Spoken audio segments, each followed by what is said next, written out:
Firstpost reports from the world's second largest continent. Hello, I'm Alyson Grange. A very warm welcome from Durban, South Africa. We get you the news and the newsmakers from Africa.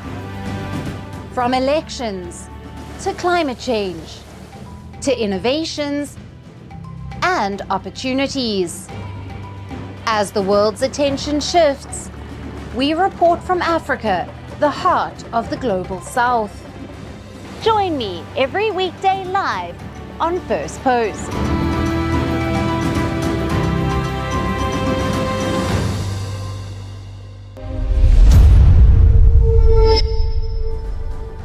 Hello and welcome to Firstpost Africa, where we get you the top stories from the continent and from across the world.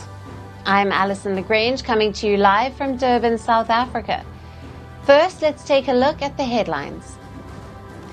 Kiev says Russia has rejected an unconditional ceasefire with Ukraine at peace negotiations between the two sides held in Istanbul that took place just hours after both sides launched heavy attacks overnight. Free trade talks between India and Eurasian countries are set to begin this year, as this, according to Russia's trade representative in India. Both sides are also working on a bilateral investment protection agreement to boost economic ties.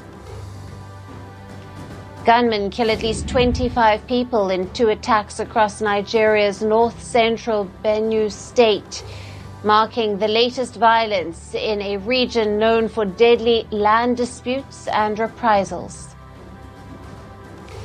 And Mongolia's prime minister is expected to face a confidence vote that could determine the future of his factoring coalition government. The vote comes amid massive public protests over allegations of corruption. And Cambodia says it will file a complaint with the International Court of Justice over a border dispute with Thailand, following a rare frontier clash last week that left a Cambodian soldier dead.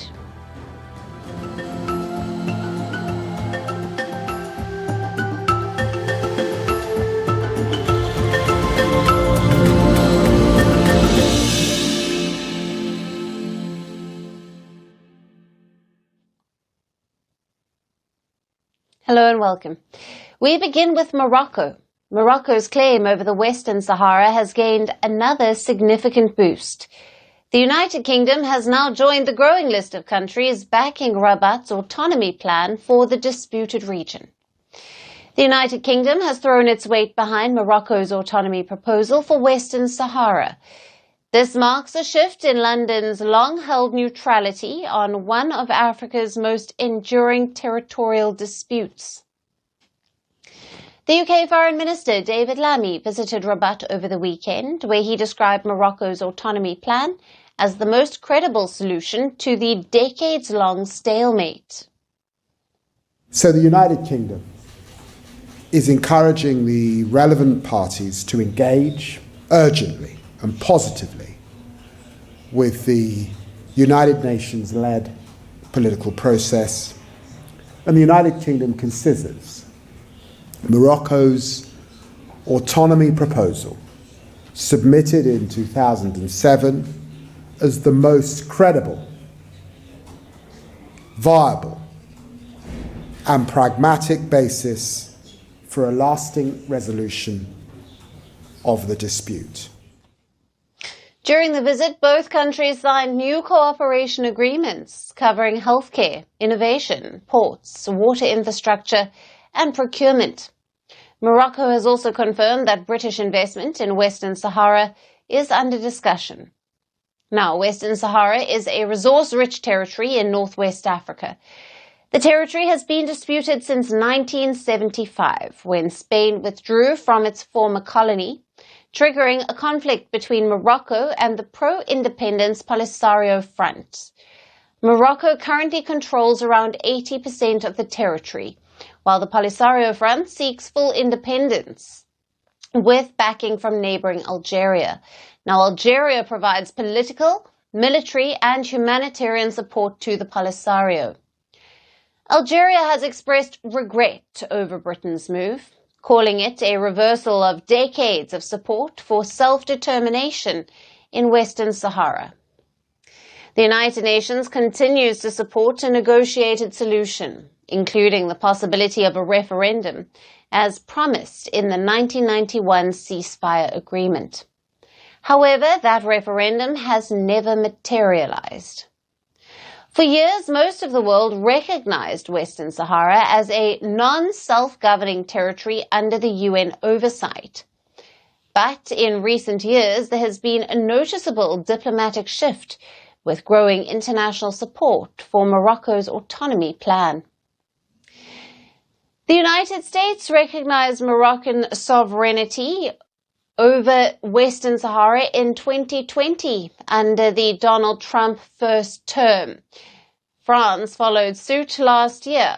The UK, the US and France are the three permanent UNSC members, and Spain backed the plan in 2021. Several Arab countries, including Saudi Arabia, Egypt, the UAE and Jordan, have also thrown their support behind Morocco's proposal. Now, under Morocco's autonomy plan, Western Sahara would remain under Rabat sovereignty, but enjoy limited self-governance. Meanwhile, the Polisario's call for independence and Algeria's backing now finds itself increasingly isolated diplomatically. The dispute has also further strained relations between Algeria and its former colonial ruler France. Algiers has accused Paris of favoritism toward Morocco, reviving old tensions and deepening a widening rift. As the balance increasingly tips in Morocco's favor and Algeria finds itself diplomatically isolated, what impact will it have on the regional balance, and what path lies ahead for resolving this decades-old dispute?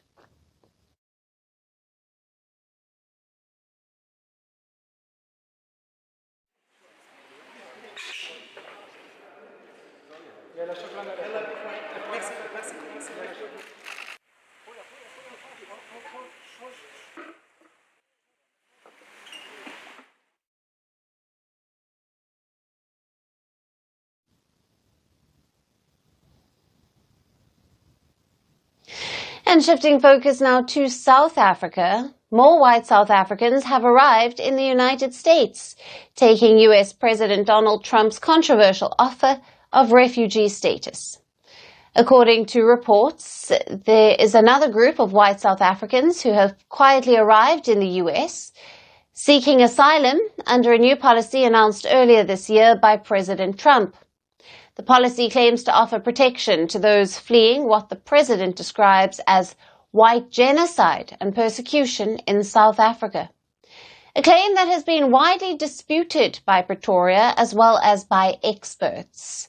Now, this marks the second wave of arrivals coming weeks after a first group of around 50 Afrikaners landed in the United States. The latest group is reportedly smaller, but is being resettled across several states. Trade unions and civil organizations in South Africa claim that up to 8,000 white South Africans, mostly Afrikaner farming communities, are expected to be resettled in the US in the coming months. Now, this comes after President Trump signed an executive order in February cutting foreign aid to South Africa, citing what he called systemic persecution of whites. He also promised a special pathway to refugee status for the Afrikaner minority, a move that has drawn strong criticism from international observers. The second wave of arrivals follows high-stakes talks between President Trump and South African President Cyril Ramaphosa at the White House last month. The Oval Office meeting turned tense, with President Trump presenting graphic images, social media posts, and claims of targeted violence against white farmers. Trump said that many South Africans are fleeing for their own safety and that the US will not turn its back on them. President Ramaphosa pushed back and stated that crime in South Africa affects people of all races, with black South Africans being the majority of victims. Despite the tensions, Ramaphosa called the visit a success, highlighting agreements to be re-engaged on trade, investment and diplomatic cooperation. But the issue of refugee settlement remains unresolved as more white South Africans continue to seek exodus. Now, the US State Department has confirmed receiving nearly 50,000 inquiries from South Africans interested in applying under the new program. The confrontation with the US has sparked a fresh debate in South Africa. While several South Africans have rallied behind Ramaphosa, calling his response to Trump's accusation dignified and strategic, some critics accused him of failing to defend South Africa's image on the global stage. Meanwhile, many white Afrikaner groups have been celebrating Trump's response and have highlighted the importance of US refugee programs. With white South Africans continuing to leave the country and the US Refugee Office stirring controversy both domestically and abroad, the story might be entering its most contentious chapter yet.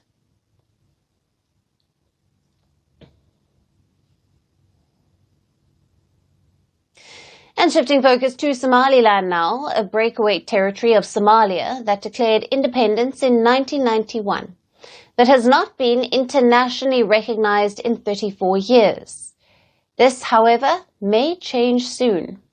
In an interview with the UK's publication The Guardian, Somaliland's new president, Abdurrahman Mohamed Abdullahi, has said that it is likely that the territory will finally win acceptance to its right to self-determination.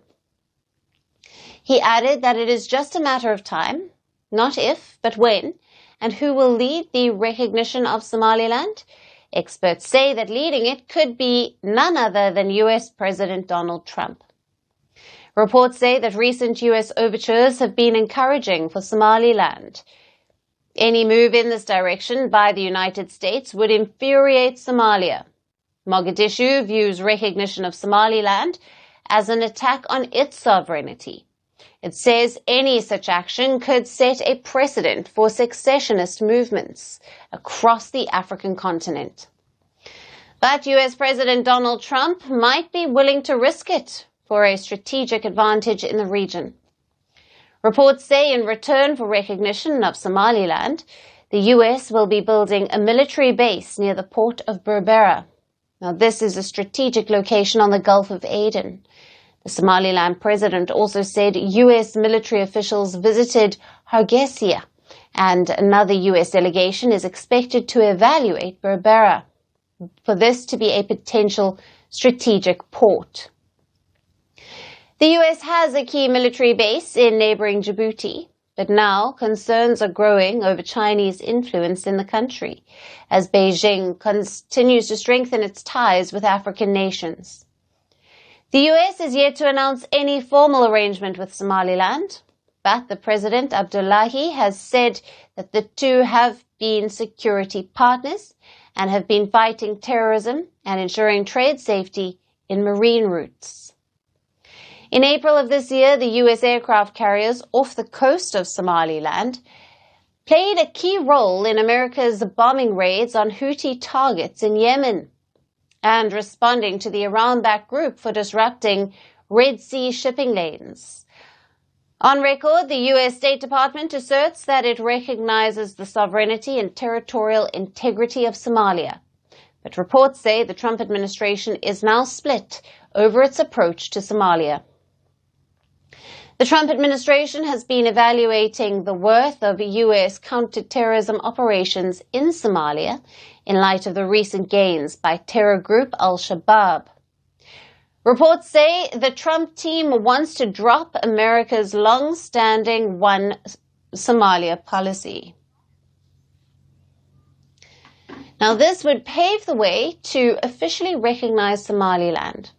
So, will Donald Trump recognize Somalia for Somaliland? And if and when the US president decides to do so, it would reshape the power play in the Horn of Africa.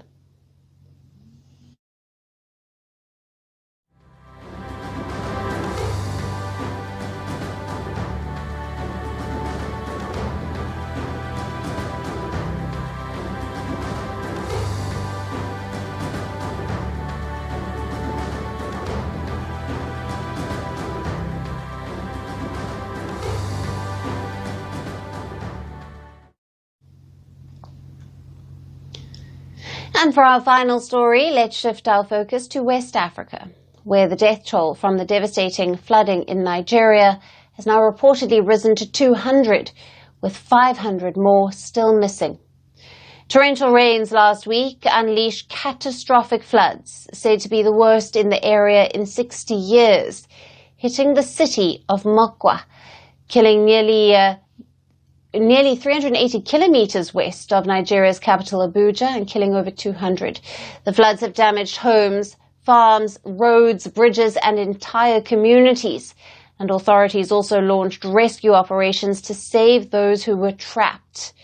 But now the report suggests that those operations have been called off, as officials say there's little hope of finding anyone else alive. Despite that, authorities have allegedly started exhuming corpses buried underground to prevent disease outbreaks in the area. Visuals from the scene showed bodies wrapped in cloth, broken bridges, and residents digging through debris with their bare hands.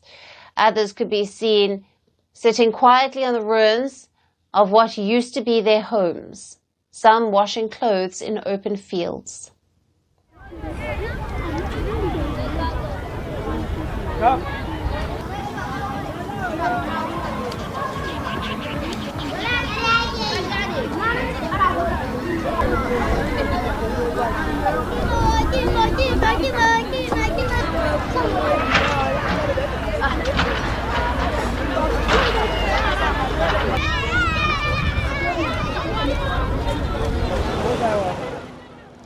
Recounting the scenes, local residents said that they saw their homes and family members, including newborn babies, swept away by the catastrophic floods.